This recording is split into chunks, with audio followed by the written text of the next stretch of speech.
the TOEFL listening section, you will see that there will be 4 to 6 lectures with classroom discussion and 2 to 3 conversations between 2 people.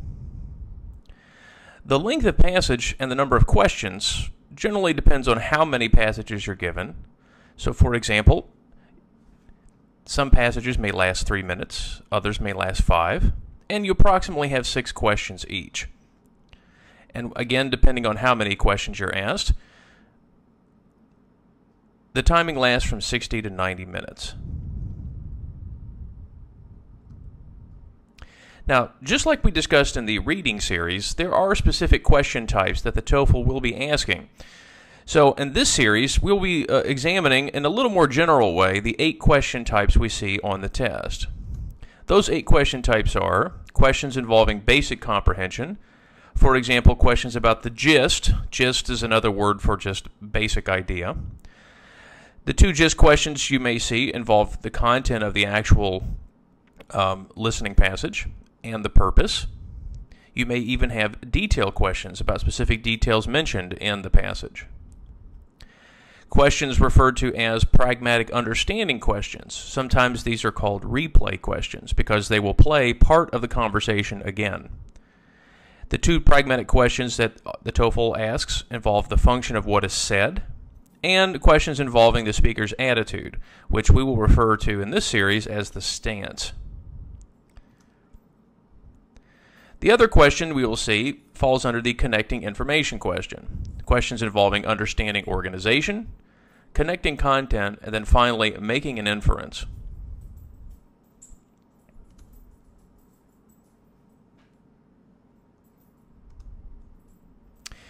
So, what are some of the basic features of the conversations that we will see on the TOEFL? Well, first off, the key is to recognize that in this part of the test, the conversations will involve a student and some person of authority, often a professor at a university. The topics usually involve some problem or issue the student's having around campus or in class. For example, maybe the student is going to miss class. Maybe the student already missed a paper deadline.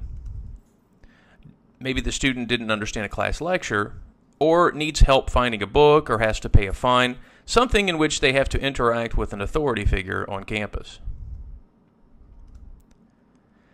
What usually happens here on the TOEFL is that the conversation ends with the person of authority reminding the student of university or class policies, helping the student come up with some sort of solution to the problem. And in the conversation, another thing that's often very clear is to understand the power relationship between the two. Now, what do we mean by that?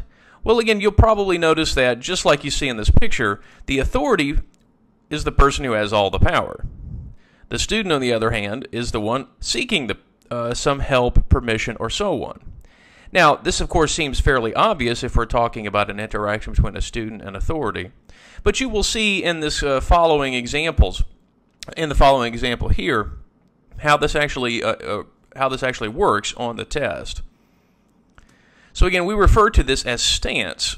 The stance is kind of the position that the person is taking in the conversation. So as you can imagine, the authority figure's stance will probably be seem more confident and firm, and even sometimes perhaps annoyed at the student. The student's stance, on the other hand, is usually a little unsure, uncertain, or even intimidated. Now, of course, this is not always true, but you will find that with many of the conversations, this is usually how it works. Now, solving the conversations, generally the questions you'll see kind of revolve around these particular areas of the conversation. So thinking about what's the student's problem or issue, and of course this is involving the details of that problem. What is the authority figure's stance? Now, of course, this is referring to the particular attitude of the speaker. So in this case, was the speaker helpful, upset, irritated? And then usually involving something to the solution of the situation. And again, this is including perhaps details of what that solution might be. Now, in this video series, our goal is to try to help us prepare for the test. So we're going to try to use some test-like ideas, But for example, in this video, we will actually listen to the conversation twice. This, of course, is not permitted on the test, but the goal is to help us improve our understanding and how to respond. So the first time you listen, this is a little technique that we can kind of think about. First off, note-taking is permitted on the TOEFL. So for this section of the test, write down the following categories, leaving some space in between each one. So find a piece of paper and then write down these three categories. Student's problem or situation, professor's general stance, in this case authority figure is fine too, and resolution to the problem. Now this is an example here that I will show you, so that way you can give yourself a little space in between, and of course you can put more lines in between each one, because obviously you want to try to take as many notes as possible. So first off, this is kind of the first trick that students often encounter, mainly because many students who are taking the TOEFL may not have a lot of experience taking notes in English. So oftentimes they have difficulty in determining which words are important and which ones are not. So we're going to examine the difference between taking notes versus taking dictation. Taking notes is not the same thing. So the first thing we need to realize is that taking notes usually involves trying to copy down every word that's being said, using the same words in the exact same order. And that's impossible to do on this test, mainly because there's just way too much information, and of course you hear the information only once. So the first problem students have is they often get so focused on copying down or writing down everything they hear, they often are not paying attention to the rest of the conversation. So how do we take notes? Well, again, it's important to try to get all the information, or at least important information, but part of it is also thinking about which details and ideas are important and which ones are kind of minor. So the key really is to understand how information is given. How is it given, especially in a spoken way? Well, we're going to take a moment and look at common spoken conventions and cohesive devices that we use specifically in listening contexts. So starting with cohesive devices, you might recall that in the reading series we talked about the concept of cohesion. Cohesion usually is involving showing how information fits together. And the various devices we discussed in the previous series was talking about how information is often restated, how we might see synonyms or synonymous language, reference words or ideas, showing us kind of the direction of where information might be found. And of course, signal words are very important. And I would recommend that if you need to review the idea of cohesion, it would be a good idea to go back to the TOEFL reading series and kind of look at that a little more carefully. However, there will be some differences in how these are used in the different contexts. Obviously, with reading, we can see the information all the time. So we can understand that we will probably have the opportunity to use a lot of rephrased and restated information, and probably it's going to be a little more formal. And of course, we'll have not as much direct repetition of ideas. But in a speaking context, that may be different. We also notice that the signal words we could see in a reading could be more expansive, because obviously we have a lot of text to connect and a lot of ideas to give. So perhaps it might be more difficult to understand some of those signals, so they may be more expansively used in reading. And then, of course, we would use more specific written conventions, and, of course, thinking about academic organization. So, for example, obviously we have the idea of using punctuation to help show how information sticks together, too. But in listening and speaking, you might notice that there may be more direct repetition of words and less use of rephrased or restated ideas. Or at least ideas will be perhaps repeated more often because it's a listening context. And we try to emphasize information because we can't see the information being written down. We also might see frequent use of signal words, but perhaps not as expansive as you would see in a reading context. And they might be even simpler in meaning. And finally, we would have those spoken conventions. So things that we would use in writing, obviously like punctuation, we can't really see in spoken contexts. So notice that, for example, changing the pitch of our voice can often give us certain clues or signals, and these are things we can't see in a reading context either. Now, when we talk about spoken conventions, here's kind of a list of some ideas that might be helpful to think about. First off, obviously, since things are being spoken, you might notice that we might have certain listening cues to show the person's kind of paying attention. So, for example, people might say something like right or uh-huh. We also might see things that people might use in a short way to show that they agree or acknowledge information or even demonstrate that they're comprehending what's being said. So again, someone might say something like, well, of course, or uh-huh. So again, kind of similar to the listening cue as well. We may even have signs of disagreement or confusion. So again, notice how the pitch might play a part here. Well, These are the types of things we would not see in a reading context, especially, of course, since you might see it in a conversation. Again, since we do have a professor or an authority figure involved, oftentimes we might get language that reminds people of something. So the professor might say something like, don't forget about this, or I should mention something like this. Of course, we talked about the fact that we have changes in pitch. So, for example, we might have pitch that rises. That's often something we hear with questions. Or falling pitch often is used at the end of sentences. Of course, we use some of these in different ways as well. Finally, the use of questions. Obviously, questions are very common in academic lectures. We might see, of course, direct questions, questions that people ask each other, and that's very important, of course, on the TOEFL. And then we might even see what are called rhetorical questions. Now, we'll see these more when we talk about lectures, but rhetorical questions are basically questions the professor asks, but doesn't really expect an answer. It's just a question to help kind of connect information, one idea to the next. Now, the TOEFL has been very generous, or ETS rather, has been very generous in providing the transcript of the listening example. But I think in order for us to get the true experience, we're not actually going to use the transcript right now. We will actually analyze it a little bit later in the video to kind of better illustrate some of the points we're talking about. So please, for now, don't look at the transcript. So I really want you to have the experience of sort of taking the listening test, or at least some of the experience. So for this time, please don't look at the transcript because, of course, this is not possible on the TOEFL. Now, let's get ready to listen to the conversation for the first time. Now, you will notice that they will give us a picture. The picture obviously provides some help. In the conversations, though, probably not as much. But you'll be able to see the fact that we are in what the particular context we are in. So first off, you'll notice that this appears to be some kind of library. So the first conversation, the conversation that you will hear in this video involves a librarian and a student. So now, listen, and make sure to take notes. Hi, I'm new here. I couldn't come to the student orientation, and I'm wondering if you could give me a few quick pointers about the library. I'd really appreciate it. Sure, I'd be glad to. Now, what's your major area of study? Latin American literature. Okay, well, over here is the section where we have language, literature, and the arts.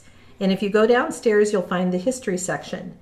Generally, the students who concentrate in Latin American literature find themselves researching in the history section a lot. You're right. I am a transfer student. I've already done a year at another university, so I know how the research can go. I spent a lot of time in the history section. So how long can I borrow books for? Our loan period is a month. Oh, I should also mention that we have an interlibrary loan service if you need to get hold of a book that's not in our library. There's a truck that runs between our library and a few other public and university libraries in this area. It comes around 3 times a week. Hey, that's great. At my last school, it could take a really long time to get the materials I needed. So when I had a project, I had to make a plan way in advance. This sounds much faster. Another thing I was wondering is there a place where I can bring my computer and hook it up? Sure. There's a whole area here on the main floor where you can bring a laptop and plug it in for power. But on top of that, we also have a connection for the internet at every seat. Nice. So I can do all the research I need to do right here in the library. I'll have all the resources, all the books, and information I need right here in one place. Yep, that's the idea. I'm sure you'll need photocopies too. They're down the hallway to your left. We have a system where you have to use a copy card, so you'll need to buy a card from the front desk. You insert it into the machine and you're ready to make copies. How much do you guys charge? 7 cents a copy. That's not too bad. Thanks. Where's the collection of rare books? Rare books are up on the 2nd floor. They're in a separate room where the temperature is controlled to preserve the old paper in them. You need to get special permission to access them, And then you'll have to wear gloves to handle them, because the oils in our hands, can destroy the paper. And gloves prevent that. So we have a basket of gloves in the room. Okay, thanks. I suppose that's all I need to know. You've been very helpful. Thanks. Anytime. Bye. Bye.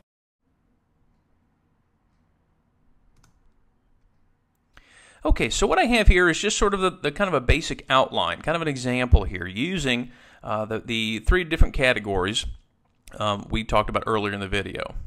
So first off, what's the problem or situation? Well, the student wants to know how to use some of the new library services and which library services are available. For example, how to borrow books, hooking up a computer, where the rare books are located, and mostly because he didn't have the chance to attend orientation. He was a transfer student.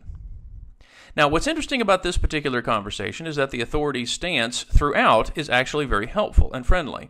You will notice, of course, from the tone of her voice and, of course, the particular language that she uses, that it becomes pretty obvious very quickly that she's going to be helpful in this particular exchange. And the resolution basically is the fact that she's answering the student's questions and does actually suggest other resources. For example, you might want to use the copier, she said. And she also talked about how long you can loan books for. So in this case, we have a situation where the authority figure is actually helpful throughout and doesn't remind the student of any particular policies or doesn't seem particularly annoyed. So that's very helpful to know. Now, we're going to listen one more time, and the goal here now is to try to add more details to the information you already have. So, of course, this is not possible on the TOEFL, but since this is a video to help us prepare for it, I think it's probably a good idea for us to allow us to listen to it one more time so that we can catch more information. And try not to focus on the things you already know. Try to write down things you didn't catch the first time. Hi, I'm new here. I couldn't come to the student orientation, and I'm wondering if you could give me a few quick pointers about the library. I'd really appreciate it. Sure, I'd be glad to. Now, what's your major area of study? Latin American literature. Okay, well, over here is the section where we have language, literature, and the arts. And if you go downstairs, you'll find the history section. Generally, the students who concentrate in Latin American literature find themselves researching in the history section a lot. You're right. I am a transfer student. I've already done a year at another university, so I know how the research can go. I spent a lot of time in the history section. So how long can I borrow books for? Our loan period is a month. Oh, I should also mention that we have an interlibrary loan service if you need to get hold of a book that's not in our library. There's a truck that runs between our library and a few other public and university libraries in this area. It comes around 3 times a week. Hey, that's great. At my last school, it could take a really long time to get the materials I needed. So when I had a project, I had to make a plan way in advance. This sounds much faster. Another thing I was wondering is there a place where I can bring my computer and hook it up? Sure. There's a whole area here on the main floor where you can bring a laptop and plug it in for power. But on top of that, we also have a connection for the internet at every seat. Nice. So I can do all the research I need to do right here in the library. I'll have all the resources, all the books, and information I need right here in one place. Yep, that's the idea. I'm sure you'll need photocopies too. They're down the hallway to your left. We have a system where you have to use a copy card, so you'll need to buy a card from the front desk. You insert it into the machine and you're ready to make copies. How much do you guys charge? 7 cents a copy. That's not too bad. Thanks. Where's the collection of rare books? Rare books are up on the 2nd floor. They're in a separate room where the temperature is controlled to preserve the old paper in them. You need to get special permission to access them, and then you'll have to wear gloves to handle them, because the oils in our hands, can destroy the paper, and gloves prevent that. So we have a basket of gloves in the room. Okay, thanks. I suppose that's all I need to know. You've been very helpful. Thanks. Anytime. Bye. Bye. Now, before we start looking at the questions, we do need to go back and review the test strategy we talked about in the reading series, which is the process of elimination, also referred to as POE. Now, process of elimination is part of our overall general test strategy, the one that we use with multiple choice tests.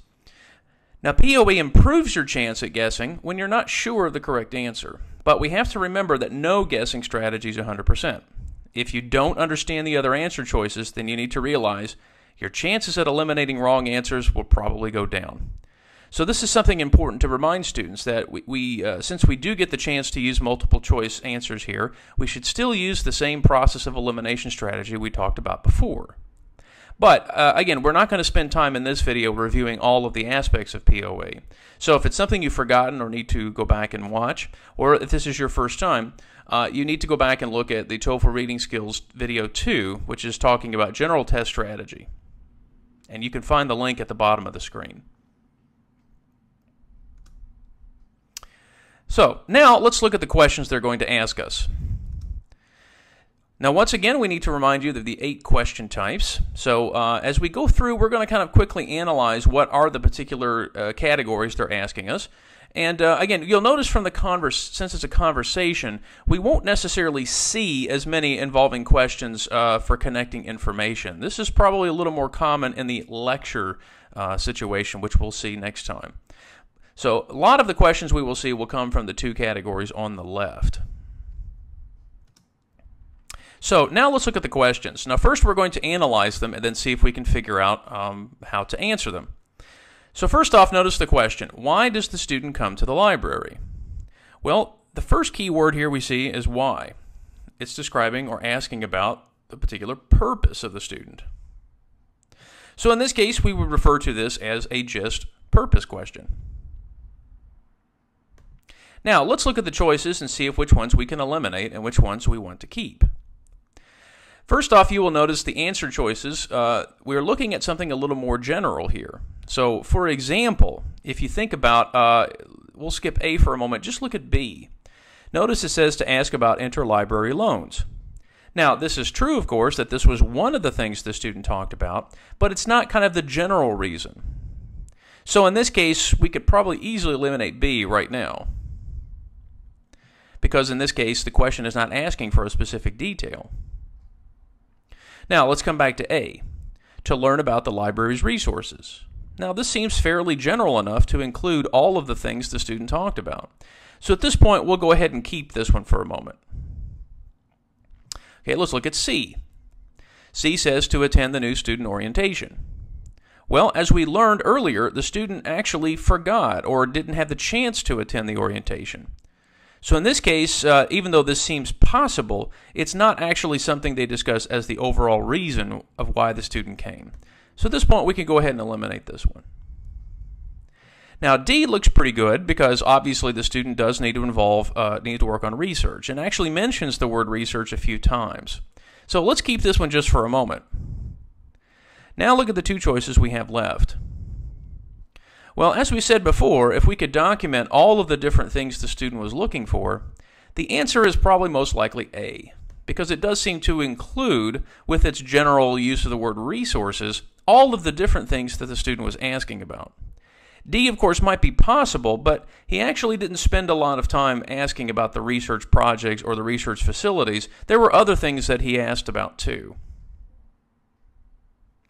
Okay, let's go on to the next question. Why does the librarian point out the history section? Well, again, this particular question does ask about the idea of why. Why does the librarian do this? So again, this is probably referring to a particular just purpose question as well. It also might be considered a detail question because we're listening for a specific detail as well. But let's think about how we can answer this one. So why? Well, let's look at our choices. Does she want to point out the closest area containing copy machines? Well, she does mention copy machines. The question is, does she necessarily mention them in connection to the history section? So part of the idea is we're thinking about how to connect this information. So in this case, we'll probably eliminate this one. In B, it asks about, she assumes that he will need to do research there. Well, if you recall from the conversation, he did mention that oftentimes he has to do research with Latin American studies. So this is a possibility. The student is looking for a book he used at his last school. Well, again, this is very possible, but why would a student be looking for a book from his last school here? Is it looking for a specific book? Did we actually hear the student mention this by name? Again, probably not. But at this point, since he was looking for a book, let's keep it just for a moment. And then finally, students sometimes mistakenly assume that the section contains literature books. Now, this one seems like a fairly good trick, because the idea here is it does seem very possible that students would assume this. But notice there's nothing in the actual text that talks about the fact that the student was mistaken, because he's new to the library. And in this case, there was no sort of discussion about how he was wrong looking for literature in the wrong section. So in this case here, we'll eliminate. So now we have two choices left. Which one seems to be probably relating to what the librarian is doing? Well, in this case, probably B is our best answer. Again, part of the idea is thinking about the focus of the question. It's talking about why the librarian is doing this. So in this case, B seems to be the one that most directly connects to what the librarian is doing. I mean, again, it is her purpose, and she's also been very helpful in the video. So again, notice how even the librarian's attitude or stance can play a part in some of the other questions. Okay, let's move on to the next question. What does the student imply about the interlibrary loan at his last school? Now, first off, the key word here is imply. To imply something means to kind of suggest something. So basically, we have to infer what the student is trying to say here. What does the student really mean? So we would refer to this as kind of an inference question. Now, let's see if we can remember. What exactly did the student say about the interlibrary loan service? Well, this brings us to our next trick. Since we talked about inferences in our previous video series, it's probably pretty helpful to go back and review this for a moment, because we found out on the last time that making an inference is very similar to just finding words that have the same basic idea. So really what we're looking for here is an answer choice that says basically the same thing, but in a different way. Now, many of the tricks we used in the reading section will be used here. So let's kind of review those. Watch out for answer choices that might use the exact same words. Oftentimes they may use the same words, but use them in the wrong way. Some of the answer choices may have correct information, but not necessarily all of it will be correct. Or we have answer choices that might have information in the wrong order. Now, of course, there are other listening tricks involved here too, and we will see these throughout the video series, but especially in the conversation section. So let's think for a moment, what could be some other listening related tricks? Well, for example, students have a difficult time remembering who said what or catching information because obviously it's very quick. So first off, we have to be aware of answer choices that might have words that kind of sound similar. Sometimes this is included on the test, though not very often. Of course, it's often difficult to remember the sequence of things, because obviously when they're speaking, it's difficult to write everything down without missing something. So we have to be careful of answer choices that confuse the sequence of events, or perhaps put information in the wrong order. The other problem is answer choices that make the wrong conclusions. Again, it's difficult to remember what the person was basically trying to say if we're writing things down at the same time. So again, we have to be careful that sometimes answer choices may have conclusions that aren't necessarily supported by what's in the listening passage.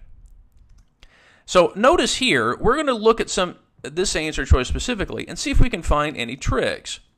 So think if you can remember of any of these ideas were mentioned in the conversation. So, for example, did we hear the fact that there was something he never used at his previous library? Did we hear anything similar to that?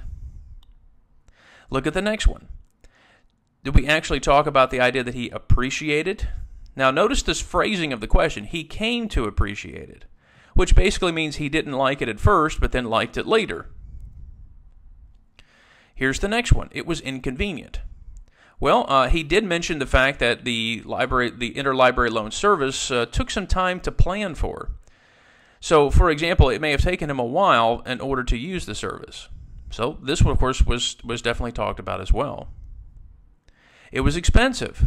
Well, money was talked about in the video itself. The question is, was it talked about in relation to the interlibrary loan service? So again, notice how each one may have maybe playing on some particular aspect of the listening, or some of them may just confuse some of the information, because obviously it's easy to forget or it's easy to have missed something in the conversation. So let's kind of go back now and more specifically determine which ones to keep and which ones to eliminate. First off, he never used it. Well, he did spend some time talking about trying to use the service, so we know that this one is actually factually wrong.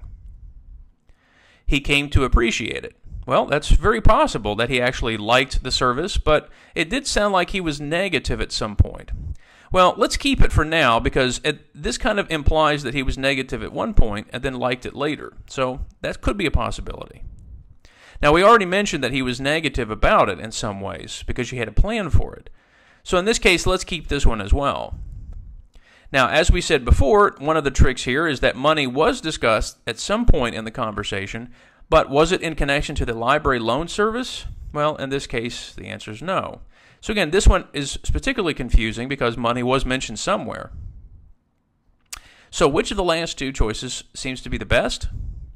Well, since the student was talking mostly about how he liked what the current library service was offering, it seems most likely that since he didn't like his previous one, C would be the best answer choice here. That obviously he had to plan ahead, which took a lot of time. And again, we think of that as inconvenient. So in this case, this is the only answer choice that draws the right conclusion from the inference.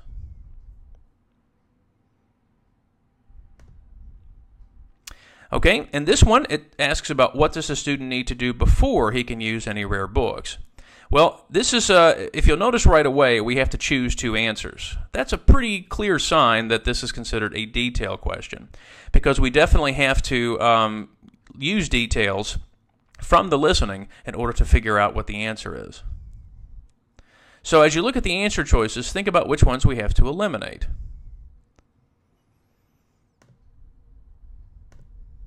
So let's go through the choices. Does the student have to purchase a card, obtain permission, put on gloves, or try the interlibrary loan first? Well, first off, let's see which ones we think we can eliminate. Now, again, money and purchasing was mentioned at some point, but was it talking about purchasing a card in relation to the rare books? This was pretty much towards the end of the conversation. So in this case, we're going to eliminate A. Does the person have to get permission? Well, permission was mentioned, and since these are rare books, that seems to make sense. Let's keep this one for now. Put on gloves. Well, again, these are rare books, and oftentimes rare books are kept in places that we need some special protection. So in the conversation, they mentioned that probably wearing gloves is something you have to do. Finally, trying an interlibrary loan first.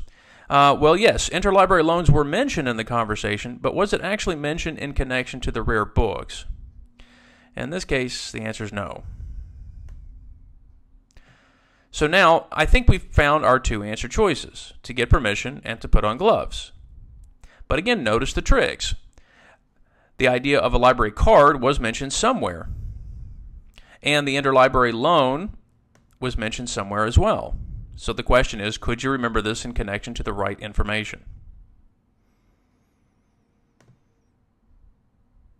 Okay, our last question. Part of the conversation will be repeated. Listen again and answer the question. Now, immediately we should see that since it asks that the question will be repeated, this is what we refer to as the replay or the pragmatic understanding question. And specifically in this context, it will be discussing the function of what was said. Now, I will go ahead and play part of that conversation, and I want you to listen and then see what exactly are we looking for. I'll have all the resources, all the books, and information I need right here in one place. Yep, that's the idea. Okay, so what does it mean when the librarian said, "Yep, that's the idea"?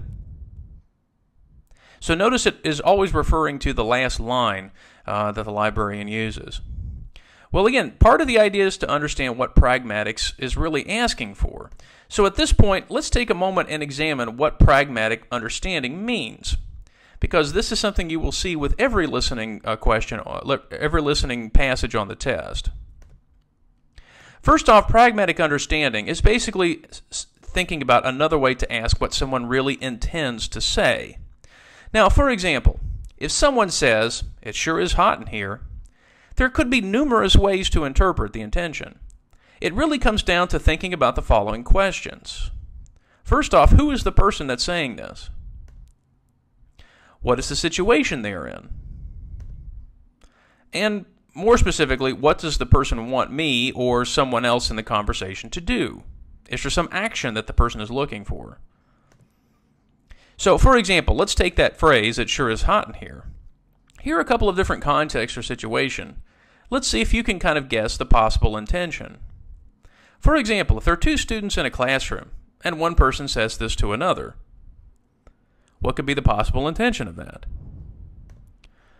Or what if you're saying this to a friend and you're both sitting in a hot room? Well, in the first example, perhaps you just want to complain. Obviously, you can't really do anything about the situation, so perhaps in this case, the intention is just to start a conversation. But in the second example, maybe your friend, for example, maybe this is in your friend's house, it could be basically telling the person in an indirect way, "Please open the window," or "Turn on the air conditioner." So we have to recognize that depending on the situation and depending on the people involved, we may have different conclusions or results depending on the situation. So on the test, you will see that basically the pragmatic understanding question really involves the authority figure. It'll almost never be about the student. And so in a way, this is kind of related to the person's stance. So we have to think, in this case, if the stance was pretty tough or irritated, then the question will probably somehow relate to that attitude. But in our example, the authority figure is very helpful. So that might help us in determining the answer to the question, maybe not, but let's see if it does. So as we look at the answer choices again, we're going to hear the replay, and then we're going to try to decide which we can eliminate first. I'll have all the resources, all the books, and information I need right here in one place. Yep, that's the idea. So what does it mean when the librarian said, "Yep, that's the idea"? Okay, so now we've heard the replay. Which ones can we think about? Well, we kind of can notice right away that B seems to use a negative idea. And in this case, since the person's stance was fairly helpful, we probably can go ahead and eliminate B right now. Now jump back to A. It says, "I wish this were true." Well, obviously this sounds somewhat positive, but then the more you think about it, it sounds like the librarian is saying that it's not true now, but it's something we wished we could make true in the future. That doesn't seem very much a very helpful attitude in any way. So in this case, we can eliminate A as well. So now we have our two choices left. Certainly the language of the choice seems fairly positive. Thank you for your suggestion. So we'll keep this one. And that is what we intended. In other words, that was the purpose for why we do this.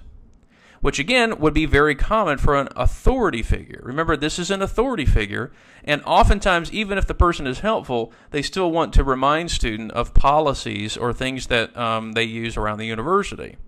So I think we're going to keep this one as well. So the question is, which one is the better answer? Well, in this case, the answer is D. When we say that's the idea meaning that's the reason for why we did this. So in this case, we actually have to kind of think about, in the situation, which one makes the most sense in the context. Well, in this case, the librarian was not asking for suggestions or even wanting suggestions.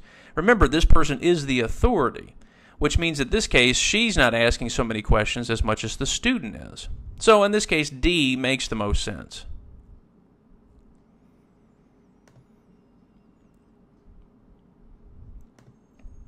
Now, obviously, we can't just look at the transcript anytime during the test. Of course, just like we can't listen to the conversation more than once. But again, the purpose of this video is to think about what we can learn from the experience. So now, if you have the TOEFL Quick Prep download in front of you, go ahead and look at the first listening activity and kind of follow along as we examine the transcript for some helpful clues and ideas. Now, part of our goal here is not just to point out every detail. You can do that as you skim through the information. But what I would like to point out are the different spoken conventions that are used. First off, if you notice right away, the student indicates that he's new and uses kind of a sort of utterance like, Well, in this case, this kind of shows that the student's kind of unsure or uncertain. Now, notice the student is congratulating or thanking the librarian for the help that's going to come. I'd really appreciate it. So notice the student is polite, which usually you'll find this on the TOEFL. Now, notice the librarian immediately establishes her stance as well. Sure, I'd be glad to. So notice right away her stance is going to be very helpful. And the TOEFL usually will give you this information probably within the first 2 lines. Now, as we kind of progress through the conversation, notice the different listening cues or acknowledgement cues the librarian uses. So, for example, okay, and then gives particular piece of advice. And then notice how the student confirms, again, that he is paying attention. And then the student actually confirms or agrees with what the librarian is saying. You're right. Now, also notice how questions help move the conversation along. The student asks these questions because that's generally what we expect students to do. Now, the librarian does ask one question because she needs some information. What's your major area of study? So notice again how questions help to connect information, how they provide more of a cohesive idea than you would see in a reading context. So as we're looking at these spoken inventions, we're trying to interpret what they mean. Okay, look at the next ones then. So what does she mean when she says, I should also mention? Well, again, that's a kind of remembering language or reminding language, or basically to add information. So it's kind of like saying in addition. So notice again, this spoken convention is a little bit different from what you might see in a reading context. Notice the student really likes the fact that the interlibrary loan situation is very good. Librarian confirms, again using another convention, sure. Notice this particular idiomatic expression on top of that. So what she means, of course, is in addition. So again, these are things we see a lot more in conversation than we would see in reading. The student likes the idea again. So again, the TOEFL is taking great care here to show you what the particular stance is and how people feel about the situation throughout the conversation. And notice here, he kind of restates a lot of the information, the resources, the books, all the things I need right here in one place. So again, notice the student is kind of, again, summarizing a little bit as to what's going on. This is pretty common in conversation as people are kind of showing how they feel about the situation. Now there's the replay question. And then notice she says, I'm sure you'll need photocopiers too. Well, again, this is the librarian. The librarian does have a certain set of script or a certain set of ideas that they always want to share with students because basically the librarian wants the students to use the library in the correct way. Now, notice the informal tone a little bit here. It's kind of interesting that the student says, how much do you guys charge? But again, this is pretty common in conversation, and the librarian is not exactly like a professor. Even though we want to be somewhat formal, the student probably is going to interact with the librarian in a slightly less formal way than with the professor, perhaps. And then notice again the student responding to certain situations. For example, that's not too bad. And then finally, notice how the student draws the conversation to a conclusion. Thanks. That's all I need to know right now. And then, of course, thanks the professor, which is a thanks the librarian, which may or may not be possible throughout all of the conversations. But since the librarian's helpful, and since the student needed help, this seems fairly logical as well. And then finally, notice the informal sort of goodbyes. Again, this was something you would probably not see with the professor. But since the librarian has to deal with a lot of students every day, probably a little bit of informality would be okay. So our final thoughts in this first video. In the overview, we discussed the fact that the TOEFL listening session comprises the following passages. Conversations, where students often interact with authority figures. Again, usually professors, but sometimes it could be librarians or other people. and lectures, where a professor discusses an academic topic to a classroom. And you will notice that even in the lecture series, or even with the conversations also can be academic as well. In this video, we look specifically at the conversations passage and the different types of questions we'll see. We learned that it's important to pay attention to the authority figure's stance, because that will often determine the direction of the conversation. So, for example, if the person's helpful, then the conversation may come to a fairly satisfying conclusion where all of the problems of the student or the situation are taken care of. But if the person is maybe upset or irritated, at least at first, we probably will hear things about the authority figure reminding the student of policies before the person may actually help him. So, for example, if the student forgot what time class started or didn't take notes, the professor will probably be irritated, but then probably try to help the student eventually. Now, we also learned that taking notes on the test is not the same as taking dictation, where we copy everything down. That's too difficult to do, and we can often miss important information as well. So the goal is really determining which information is important and which is considered minor. So the key to success, I think, on this part of the test is developing the ability to write down as many details as possible while trying to use only essential language. Again, we don't necessarily need to know everything. So, for example, in this situation, when they mentioned the cost of how much it costs to copy, there will probably not be a question about that. Again, numbers, for example, are things that students often pay attention to, but numbers such as the price of how much it costs to copy may not be so important. So again, this may be something that we don't necessarily have to pay attention to. Now, we will discuss taking notes more in the next video when we start looking at lectures. Finally, we kind of discussed some differences between how important information is conveyed in a reading context compared to a listening one. So, for example, we mentioned how cohesive devices are a little bit different in listening contexts than they are in reading contexts. We also talked about the fact that there are some tricks that are common, but then there will also be listening-related tricks as well. Now, just as we mentioned in the previous series, there are lots of great materials out there to help you continue to prepare for the test. Again, there is the official website from ETS. There's also the ETS guide that they publish from McGraw-Hill called the Official Guide. And then we also have a new TOEFL TOEIC preparation website, which you can find at the bottom of the video. Thanks for watching. We'll see you next time for Part 2, Academic Lectures and Taking Notes.